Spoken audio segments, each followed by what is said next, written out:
Okay, this is Jeff Thayer again, author of StarFish Evolution, and I'm coming to you today with a very glorious video about the nature of foot health. Right. Remember I said it was glorious. Why? I, as a support manager at Walmart, watch a lot of people all day long, and a good percentage of them are co-workers, and I countlessly hear various references to their feet. So I thought, well, there's a great idea. Let's talk about a video that deals with foot health. Not very glamorous, not very glorious, but it's something that every one of us experiences. We literally spend 8 to 10 hours a day on our feet. There are people that use their phones as pedometers, and the average Walmart employee walks 13 miles a day. There have been people that push carts that have booked 32 miles a day. So if you see us trim and fit, there's a clue. We walk a lot, and we're on our feet a lot, and we're up and down and sideways and in the back room and out in the front on the sales floor, standing at the cashier registers, and what gets the most weight, if you will, are your feet. Maybe your legs, but mostly your feet. And I thought, well, even though it's not glamorous and even though it's not glorious, maybe I should talk a little bit about what I do in order to correct the fact that I'm walking anywhere from 13 to 15 miles a day and standing straight up most of the time. What do I do other than, you know, watch the shoes and the socks I wear? And that's a whole nother video. But there are links below as to what I found is effective and what I have found is not so effective. But I don't really feature the non-effective stuff. I just tell you what I think works for me. But there's something else I do. And in order to talk about that, I need to give you a little background on why. In StarFish Evolution, Jack's the main character, and Simon, who's asking a lot of questions, some of them very bright and some of them sort of duh, deals with the entrance of what I call the little fellows or the little women. There are 100 trillion, I don't know who counted them, but there's 100 trillion roughly cells in the human body. What you don't probably know, and no one really knew until the genome experiments and the genome counting and the genome studies in the 1990s, and then the microbiome studies that are going on today, is that of the 100 trillion, and just to get a perspective, that's about the total number of stars in the known universe. So that's a lot of cells.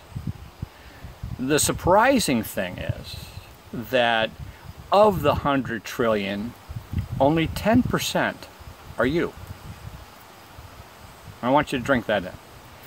10% are you with your DNA. And you're going to go, really? I'm going to go, yeah. I bet you didn't know that.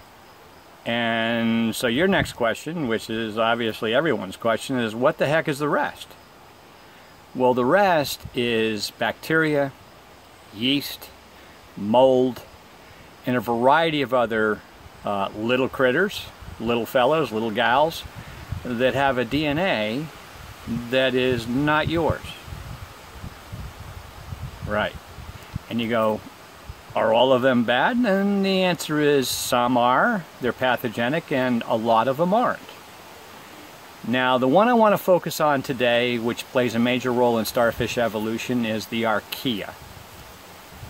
Until the 1990s, and I'm giving you a high overview of this, and down below are links that'll give you a lot more that you can drink in if you want a little bit, if you can drink in if you want a lot, and you can drink in really if you want to write a book on it.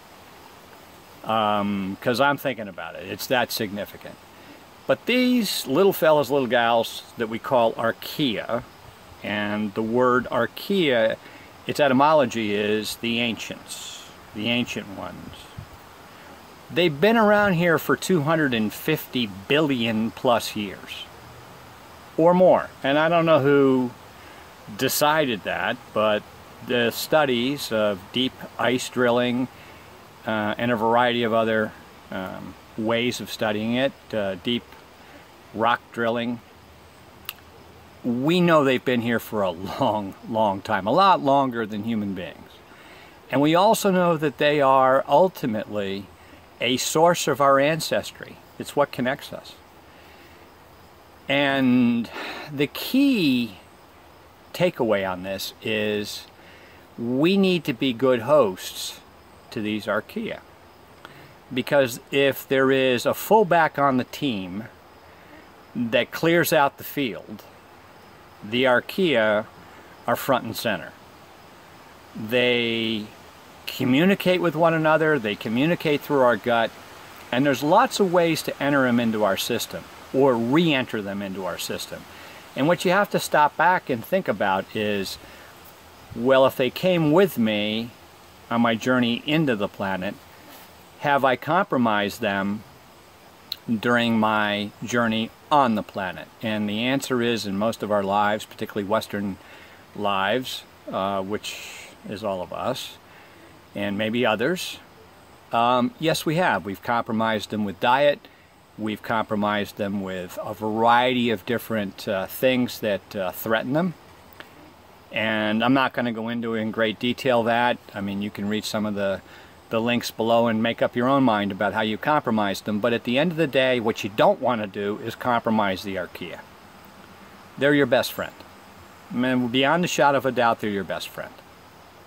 And the more you can do to introduce them into your system or reintroduce them in the form of diet, which is another video that I talk about this in great depth in terms of fermentation, the better off you're going to be. Now, there are a number of different kinds of bacteria, and there are a number of different kinds of archaea. Three in particular. I'm going to talk today about Haloarchaea. Haloarchaea is found simply. How did it get here? I'm going to tell you how it got here. This is the best theory we all have as scientists, and that is this. It came here on asteroids. And you go, really? That's what I did. Really, came in on asteroids. First I didn't believe it. And then I read all the research, and I went, all right, it came in on asteroids. So it came in a very cold environment on asteroids and comets. And then it survives an asteroid coming through our atmosphere with intense heat. And then it hits the ground, or it hits the ocean. And then it starts to multiply at significant rates. And you go, all right, so it came in from outer space, hit the ground, hit the ocean, and it proliferated. And you go, uh-huh. And it makes up a good percentage of my body. And you go, uh-huh. And so you got to go sit in a corner for a little while and just think about stuff quietly. Because that being the case, it survives, Haloarchaea survives and is found in heavily salty environments. Examples are the Dead Sea in the Middle East, or in the Middle East, in Himalayan pink salt. Definitely a large quantity of it there. One way you know that it's archaea, and it's Haloarchaea, is the pink color, or a red color, a red tinge to it. And so I'm going to talk to you today about using Himalayan sea salt for your feet, because after doing all the research and drilling down on it, I have discovered that it's probably the best option. And there's lots of ways to purchase it, and I'll get into that a little bit, and you can look at the links below and figure it out on your own. I'm sure you can do that. But ultimately, the archaea is trapped in the salt crystals. and it turns the salt crystal a reddish pinkish tinge. So, what's this video about? Well, the video is about taking a foot bath every day, kind of as a habit, where you take the foot bath morning, noon, night, doesn't matter, whenever your shift is over or before your shift begins, and you do it for about 10 minutes, and it's not very complicated. It's like 2 steps.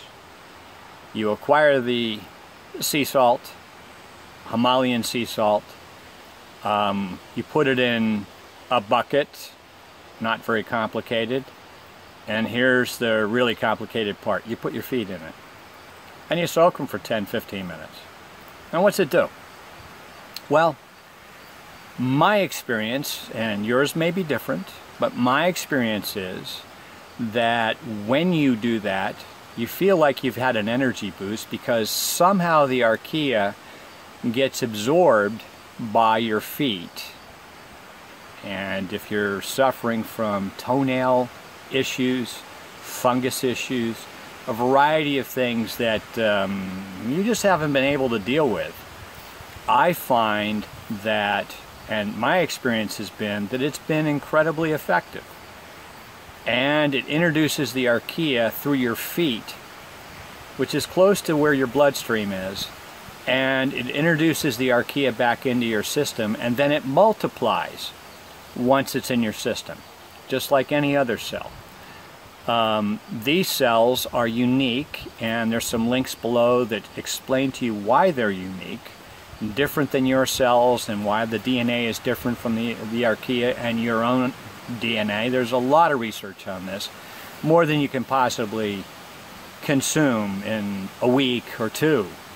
It's as much as you possibly can consume. I mean, there's just a lot out there.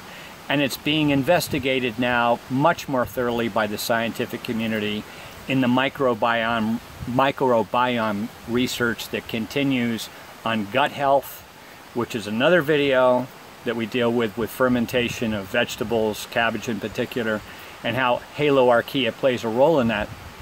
But also, when you look at what this does to your system, I think you're going to find a very pleasant result. Now, there's another video out there where I use Haloarchaea as a nasal wash. It's kind of like the old Indian neti pot routine. I've done it many times, but when I do it with Haloarchaea, a small amount, in the water before I do the nasal wash, I find like I've literally taken a swim in a 250 billion year old ocean. And the foot bath, I'm taking a foot bath in a 250 billion year, foot bath.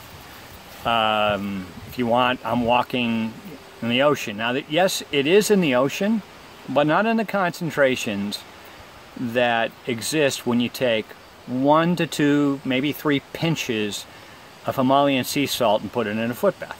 And that's it. I mean, that's basically the recommendation. Now, I need to tell you, just because the legal beagles are out there, and I need to tell you that you don't want to do this if your doctor tells you not to do it.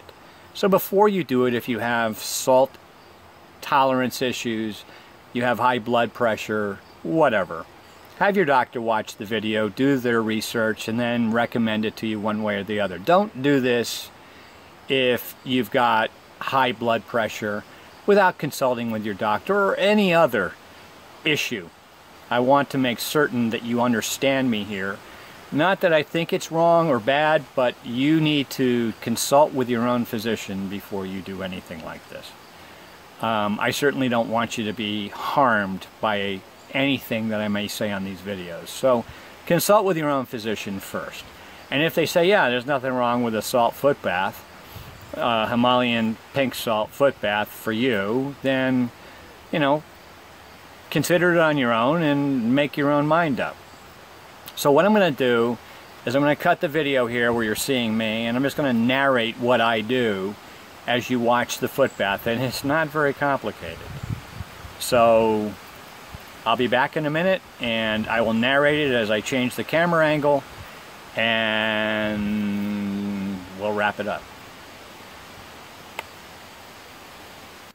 Alright, so I've already put 2 pinches in there. Here's the 3rd pinch. And I say a pinch, it looks like that. I drop it in like that. That's all I do. And then I swirl it around, dissolve it. As I said, this is not very complicated. I make sure the granules are dissolved before I put my feet in there. Then I take my shoes off, like so. And I put my tired feet in there before work or after work, and I let them soak for about 10 to 15 minutes. That's all I do. And I have found that not only does the salt solution, this is Himalayan pink salt solution, permeate the nails, the cuticles on my feet, and the bottom of my feet. It makes my feet feel better, for sure, and it soaks into the toenails. And if you have fungus issues, which a lot of people do, then this is a thought about basically removing or at least reducing that issue. I have found that other people, not myself, but other people have used this to deal with ingrown toenails, fungus, athlete's foot, and a variety of other things. The main thing is to make sure that the toes and the feet are immersed. And I've also found a very effective method for doing this throughout the day is to take the socks I'm going to wear the night before I'm going to work and soak them in the same solution, ultimately. Let them dry, so they're drying with the Himalayan sea salt on the sock after, of course, you've washed them. Let them dry, put them on, and then as you go throughout the day and your feet obviously sweat because of all the walking you do in the retail environment, this tends to allow it to resubmit itself into your system by basically heating up and sweating and absorbing from your socks and your shoes, if you will, throughout the day. Now, it's not a fix-all for everything, and again, make certain you talk to your doctor about this before you do it. I can't emphasize that enough. Can you use it for fingers? Yes, you can use your hands and put it in there as well and let them soak. It's just something that I have found in my own walk, my own journey, is very effective at revitalizing my feet after a hard day at work or before I work in the morning. It tends to be very effective. That's my experience. Yours may be different, I understand that, and I certainly invite you to share your comments below. This is not very complicated, but my experience has been it's very effective. So this is Jeff Thayer talking to you about Himalayan sea salt foot baths. And I really thank you for watching, and have a great day. Read the links below. Let me know what you think. All the comments are welcome.